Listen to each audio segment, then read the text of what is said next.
Hello everybody, my name is Sinad. Welcome to day 3 of gutting this rental property. In today's video, I will show you exactly what I have done so far. There is a ton of work still left, but let me show you the progress so far. All right, so we are going to start outside. As you can see, I started another pile of junk and everything that we have removed today. All of this trash came from the bathroom, the insulation, the old floor. Dumpster is still here. In about 2 days, this dumpster will be replaced with a new one. Let's go inside the house. As you can see, the old water heater was taken out. This thing was a pain. Also, the old HVAC system, some more metal. I'm pretty much saving all this metal for my HVAC guy. He takes this, gets a couple $100, and that's it. This is the progress here so far. That's underneath the bathroom. Let's go in the kitchen. This area is still intact for now. Took off the bathroom door. This is the living room. As you can see, we have removed the floors. We removed the floors so we can level them out. As you can see right here on this beam, these floors in the foundation was worked on before by someone else. I'm guessing they were trying to level it out. As you can see, the older ones have a lot of damage, mostly like termite or something. So the, I guess, previous owners, they added new beams in order to support the floor, I guess, and save it from totally collapsing. But it still needs work. Like this side right here where they did repairs was in perfect condition. The floor was level and everything was good. As you can see now on this side, there's no support. Like they worked on this side, leveled everything out, added new beams, but on this side they did not. And this is where it's slanting mostly towards the front door. And as you can see, most of the beams are in very, very rough shape.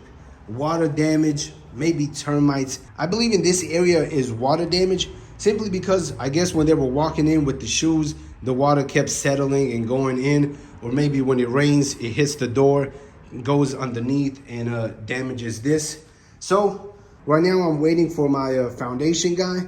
He's gonna come tomorrow morning, give me some prices on what to do in this area, maybe to add more support, maybe to remove all of these bad beams completely, put in new beams and level the floor.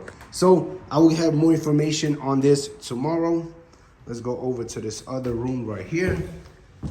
Right here we have the same issue.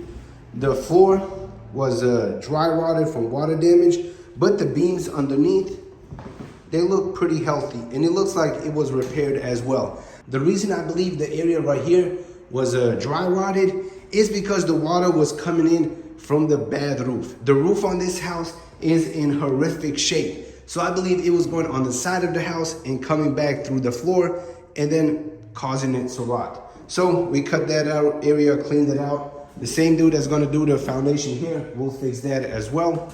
Obviously I can fix it, but he does it way, way better than me. All right, so let's go to the bathroom.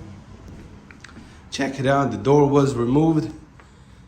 Everything. This right here was the hardest part. It was tiny space. There's a lot of junk, a lot of debris, and it was layers on top of layers. This bathroom had 6 layers. They had the original floor, some of those peel and stick square tiles. Then they had 3 layers of laminate and then more tiles on top. So removing this was a pain in the butt. It literally took us 4 hours to gut this entire bathroom. But as you can see, we removed some nails. This is the old piping. Check it out. The bathtub wasn't even connected. So when the dude was taking showers, it was literally flowing underneath and going outside. Let me show you this right here. This is the old cast iron plumbing. This thing is in extremely rough shape. As you can see, the crack right there. So I can only imagine how bad the sewer smell was coming from this bathroom. Check out the crack. But even if this crack was fixed, the entire thing underneath is cracked as well. So this entire area will need to be completely cut out and new piping put in. Also, this is the pipe for the vanity as well.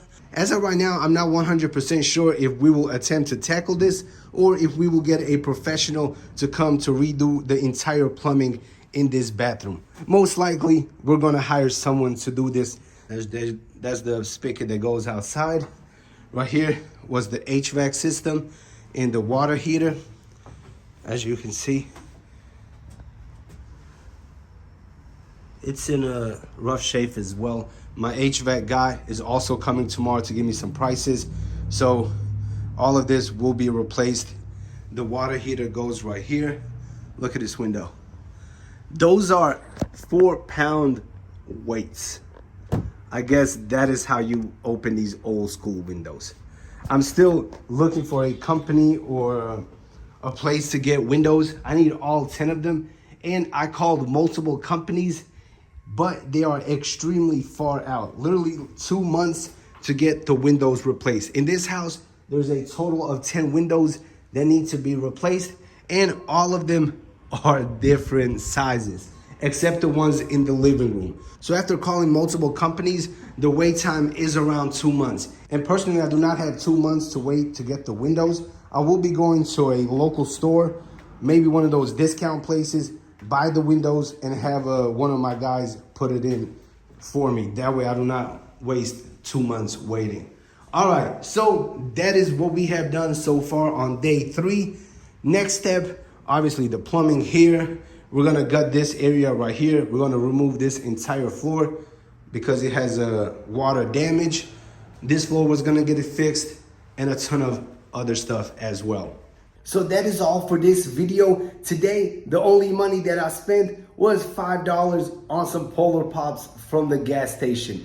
But starting next week is when I will start spending the big bucks to get this property in the shape that it needs to be. So stay tuned for those videos as well. Like, follow, see you in the next one. Peace out.